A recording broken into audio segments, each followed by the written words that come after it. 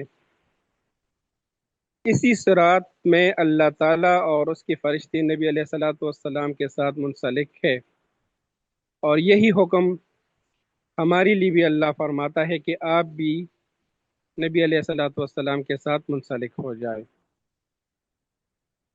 تیسری چیز جو مجھے سمجھ میں آئی اللہ کی ربوبیت کا جو آپ نے حوالہ دیا، تو ہمیں تھوڑا سا یہ سوچنا چاہیے کہ ہم اپنے آنکھوں کی دیکھنے کی جو صلاحیت ہے اس کو کیوں جدا کر رہے ہیں رب کی دیکھنے کی صلاحیت سے؟ ٹھیک ہے، مطلب ہماری آنکھوں میں جو دیکھنا ہے یہ اللہ کی امر سے ہم دیکھ رہے ہیں، ہمارے کان جو سن رہے ہیں تو اللہ کی امر سے ہم سن رہے ہیں، اور ہم جو بول رہے ہیں تو اللہ کی امر سے ہی بول رہے ہیں، تو ہم جدا کیوں کرتے ہیں اس کو اپنے رب سے؟